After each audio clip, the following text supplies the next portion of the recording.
بسم الله الرحمن الرحيم.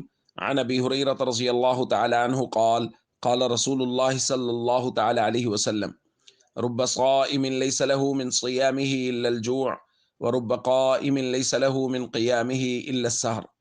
رواہ ابن ماجہ۔ نبی کریم صلی اللہ علیہ وسلم نے ارشاد فرمایا، بہت سے روزہ دار ایسے ہیں کہ ان کو اپنے روزہ سے سوائے بھوک کے اور کچھ نہیں ملتا، اور بہت سے رات کے قیام کرنے والے ایسے ہیں کہ ان کو اپنے قیام سے سوائے جاگنے کے اور کچھ نہیں ملتا۔ دوستو، روزہ رکھنا، رات کا قیام کرنا بہت بڑی عبادات ہیں، لیکن ان کے لیے خالص اللہ کی رضا کے لیے کرنا بہت ضروری ہے۔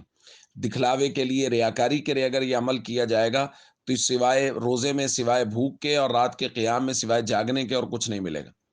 اسی طرح روزہ رکھ کے کسی کی غیبت کرنا، خدا نخواستہ بہتان بازی کرنا کہ روزہ رکھا ہوا ہے لہٰذا دو لوگ بیٹھ گئے اور بیٹھ کے کسی کی غیبت کر لی، بہتان بازی، تو اس کی وجہ سے بھی روزے کا اجر و ثواب ضائع ہو جاتا ہے۔ تو خلاصہ یہ ہے کہ روزہ رکھنا اور روزے کی حفاظت کرنا یہ دونوں مستقل کام اور دونوں مستقل ذمہ داریاں ہیں۔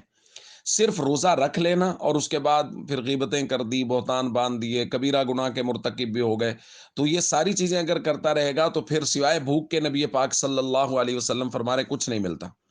دوسری روایت میں اسی طرح کا مضمون حضور علیہ الصلوۃ والسلام نے بیان فرمایا۔ حضور نے فرمایا، الصیام جنۃ ما لم یخرقها، روزہ ڈھال ہے کہ جب تک اس کو خود سے پھاڑ نہ ڈالے، یعنی اگر خود روزے کے آداب کی خلاف ورزی کرے گا اور روزے کی حفاظت نہیں کرے گا، بہتان بازیاں کرے گا، غیبت کرے گا یا لوگوں کو دکھاوے کے لیے روزہ رکھے گا، تو پھر اس سے اجر و ثواب ضائع ہوگا، اور اگر روزے کو پورے آداب کے ساتھ رکھے گا تو روزہ جہنم سے ڈھال بنے گا۔ اس لیے ہم سب کو چاہیے ہم روزے کے آداب کی پوری رعایت کریں اور روزے کی حفاظت کریں۔ السلام علیکم ورحمۃ اللہ وبرکاتہ۔